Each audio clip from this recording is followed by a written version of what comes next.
Let's be honest. Young Joseph doesn't actually sound like the greatest guy, right? Sounds like a little bit of a jerk sometimes. His father, Jacob, has all of these sons, but it seems that Joseph is his favorite. Not really because of anything he's done, but because he's the child of his old age, the oldest son of his favorite wife, Rachel. And then when Joseph is a teenager, he's supposed to, go help his brothers out in the field. And look, maybe they were goofing off and not doing their job. Maybe they were doing something wrong. But Joseph doesn't go to them and say, hey, I have some suggestions, or hey, guys, we shouldn't do this. He just goes running and telling on them to Daddy. No one likes a tattletale, my friend. So let's be honest, for Joseph, that's pretty much strike one. And then Jacob does not help matters at all. Does he tell Joseph, hey, son, don't be that guy. No one likes that guy. Does he scold him for tattling? No. No, he gives him a fancy ornamented robe. The kind that would have been worn by royalty in the ancient Near East. We can forgive Jacob a little sentimentality, I guess, right? He is fond of his son, but we should probably question his parenting methods. If you had 12 children and all of them hated one of them, would you say to yourself, you know what, I'm going to give that one a high-end sports car, and all of the others have to take the bus? Because how do you think that's going to end for you, right? But, look, once again, Joseph doesn't say, no, Dad, treat me the same, please. My brothers deserve robes too. It's not fair. And yeah, he's only 17. His frontal lobe hasn't fully developed, but he's not 7. He should know better. He should be able to say, no, this isn't fair. Instead, he takes the gift. So we can call that strike 2. And then it gets really interesting because Joseph starts dreaming. Now, in the world of the Bible, God speaks through dreams. In this liminal state, when our active mind is not bent on structuring and ordering the world around us, when our energy is not turned to our fixation on self-preservation alone, when our will is not bound to idols and addictions, God speaks. God dreams with us and in us and through us. And Joseph actually has 2 dreams in this story. We only read one today just for the sake of brevity. In the first, there are 12 sheaves of grain, so bundles of grain been laid lengthwise and tied up, right? And Joseph's sheaf rose and stood upright, and his brothers' sheaves gathered around it and bowed down to it. You can imagine maybe why his brothers would not be so fond of this dream on first hearing. In the second dream, the sun, the moon, and 11 stars are bowing down to Joseph. And that one actually provokes Jacob's ire, his father's ire, because the one interpretation of this, the one that Jacob goes for, is that the sun and moon are Joseph's father and mother, and they will be bowing down as well as his brothers, and Jacob's not okay with this. It's interesting to me that later in life, Joseph will become quite famous as an interpreter of dreams. It is a skill that will keep him alive and allow him to ascend to power in Pharaoh's court. So it's fascinating that while he dreams here, he doesn't actually offer any interpretation. He just shares the content of the dream. And look, at the same time, it feels like things might have gone better for Joseph if he had passed on telling people this particular dream, right? There are times when we could all learn to hold our tongue, times when we don't need to share a certain comment or insight or experience because we just know something's going to come of it. But instead, Joseph doesn't interpret this dream. His brothers do, his father does, and whether they get it wrong remains to be seen, but it makes them very angry.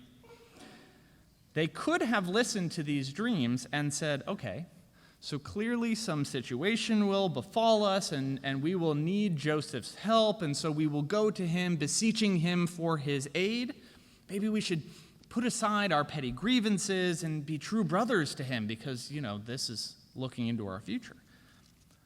Instead, like most of us, they hear threat. A threat to their position, to their status, to their honor. Like most of us do, they jump to conclusions and they assume the worst of Joseph. And how often do we do this exact same thing? We assume the worst and we create a whole mess. We get angry at what somebody said instead of saying, I don't know what they intended by that.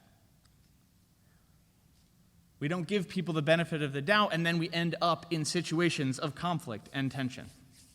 Well, this is what the brothers do. They hear a threat, and so that's strike 3, right? In our second reading today, Joseph travels from home to meet his brothers in the field and produces one of my favorite lines in Scripture. Here comes this dreamer. Let us kill him and see what becomes of his dreams. Whew. It seems the crescendoing hate and resentment have finally reached a breaking point, and the brothers plan to kill Joseph till Reuben intervenes. He proposes instead a sin by omission. We'll strip Joseph of his cloak and leave him in a hole to be devoured by wild animals. And another comes along and says that they maybe will sell him to passing traders so they might profit a little from their brother's pain. So they sell Joseph off, dip his fancy robe in blood to make it look like he was killed, and the first chapter of the Joseph story comes to a close looking like a very weird season of that HBO hit Succession. Now let's pause here for a moment, and let's ask ourselves, was their treatment of Joseph warranted? Was it okay? And it is Sunday morning, and we are in church, so I'm predicting that all of us will say, no, sir, it was not warranted. But if you catch us on the other 6 days of the week, we're not out here plotting murder, but we say that nothing he does warrants the way he was treated. But I suspect we have all acted in our lives like someone deserved being mistreated and cut off.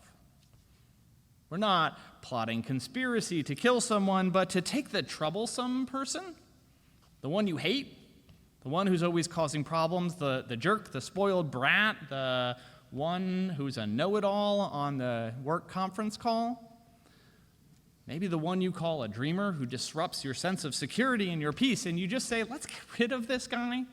Let's cut ourselves off. Don't invite them to dinner. Block their phone number. Forget to put them on the meeting invite. Turn your eyes away when something bad happens to them and pretend not to see it. Maybe even profit a little if something bad happens, but, don't do anything yourself. This is a little relatable. So we will stop the rising tide of violence in this story, but they stop it with silence and separation, not forgiveness and reconciliation. Was the treatment of Joseph warranted? No, of course not. Is it understandable? Is it intensely, uncomfortably relatable? I doubt we'd ever do it, but there are people we might want to put on a bus out of town. And we have those people in our lives. And so that's why I start with this idea that maybe Joseph did not handle his situation well, because families and relationships are complicated and hard. The situation is murky. What broke Joseph's brothers was not their father's love or their brothers snitching. It was these weird dreams he had. Here comes this dreamer, let us kill him and see what becomes of his dreams. There is a reason why most of humanity's great dreamers have met rather ugly ends. We strive to feel safe and comfortable, and sometimes our comfort comes at the expense of other people's suffering. Our temptation is always to just make peace with this state of affairs, to come up with some explanation for it. It has to be this way. But then dreamers come along, and they say, well, what if it was different? What if we didn't have to live this way? What if we built hospitals instead of prisons, schools instead of bombs? What if we banned bullets instead of banning books? What if we turned everything upside down? What if instead of the traditional way of things where the eldest son inherits the entire property, what if one of the youngest sons will inherit or be over his other brothers? What if women led instead of men? What if we put the poor at the heart of every public policy decision? Dreamers disrupt our peace, and that usually does not end well for them. You'll notice that today we had 2 readings from the Hebrew Bible, or Old Testament, and we didn't actually include something from the New Testament. Part of that is because it's a really long story, and I wanted to break it up a little bit. The other reason is I just love the Old Testament. I love these stories. There's this idea out there that the Hebrew Bible is full of these stories of an angry God, and then what you get in the New Testament is this gentle and loving God. I think that could not be more wrong. There is violence in the Old Testament, absolutely, to be sure, and there are some ugly bits in there, and I think we can comprehend them as things put in the mouth of God, as God not offering us a dream of violence, but as God coming down to our level, a level we understand, a very human level. Just as God descends in Jesus incarnate to be among us to teach us, God descends into the ugliness that we are capable of in some of these stories. The overarching story of the Bible is, in fact, God's dream for our world, and the way we, human beings, distort and denigrate and destroy that dream. God doesn't dream of violence. God's dream meets the reality of who we are and what we are capable of. But God doesn't give up on us. And in that sense, the gospel is so present in this Joseph story. God dreams through Joseph of the first becoming last and last becoming first. And Joseph's brothers don't like this one bit, and they walk right up to the edge of mob violence and murder. And if this were mere myth, it would be so obvious that Joseph was a jerk who had it coming. Instead, the Bible makes us ask these hard questions about who is innocent and who deserved it. There's ambiguity and tension. And the story does not end there. It is so wild and so fun that I am not surprised it became a hit Broadway musical. Joseph is sold to traders who take him to Egypt. He becomes a servant to Pharaoh's guard and then his superintendent. He faces false accusations and is thrown in prison. He becomes an interpreter of dreams, and it is this gift that gets him out of jail and turns him into the vizier of all Egypt. He makes plans to avert a famine, and while all of the Mediterranean basin suffers, Egypt alone has enough food. And so it is that his brothers and later his whole family come to Egypt, desperately seeking food, desperately seeking help, and without knowing who he really is, they bow down before the vizier of Egypt. The dream comes true. Maybe more true than they could have known, because Egypt bows down before the vizier, who is second only to Pharaoh. Egypt, that worships the sun god and the moon god, bows down before Joseph, the chosen one of God who is. Like all the best stories, this one is full of irony and paradox. If his brothers had not hated him so much, they had not hated those dreams and interpreted them wrongly, they would not have sold him away, and they would not have set in motion this entire story of events that leads to the dreams becoming true. But beneath these layers of family drama and broken relationships and the foreshadowing and irony and tension is this beautiful heart that is a hint of the gospel itself. Because imagine you are in Joseph's shoes. The family who abandoned you, who thought about murdering you, who sold you into slavery, is standing there. I would be angry. I would be furious. I would be resentful.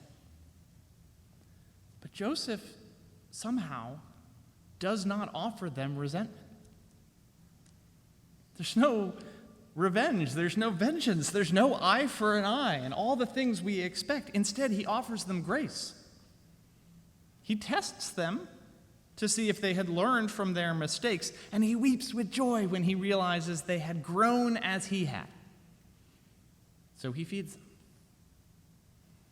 And here's this beautiful parallel with the Jesus story, because Jesus comes to earth to dream alongside us, to teach us to dream better, to make God's dream present and real in this world. Jesus doesn't arrive because God demands blood for blood, payment for sin, vengeance for wrongdoing. God sees the way we have trapped ourselves in systems of violence and resentment and dreams of joining us to build something better. And when God's dream meets our ugly reality, yes, the result is the cross. Let us kill this dreamer, and we shall see what becomes of his dreams. So God suffers the way every dreamer has, the way every scapegoat has. Just as everyone blamed and excluded and left outside in the cold has. But God's dream doesn't end on the cross. God's dream explodes into this world in the resurrection, and it is alive today, whispering on the wind, shining through in thin places, singing in every act of kindness and compassion and liberation. Jesus Christ rises from the dead, and he turns to the people who betrayed him and those who abandoned him, and he offers them no resentment.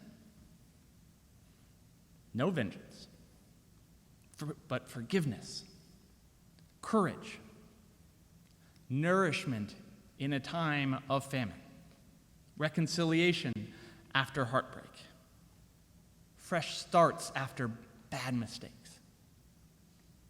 So, in the Joseph story, let us hear parallels of this gospel today. Not the ugly reality we create. No sad place you find yourself can stand between you and God's dream. That ongoing dream, that forgiveness and grace that is always pouring out, that triumphs even over the cross. That is God's Spirit among us still today, and it enables us to rise beyond, to be better than we were before. It grants us new life, and it is surely, surely, surely good news. And it is surely worth singing about.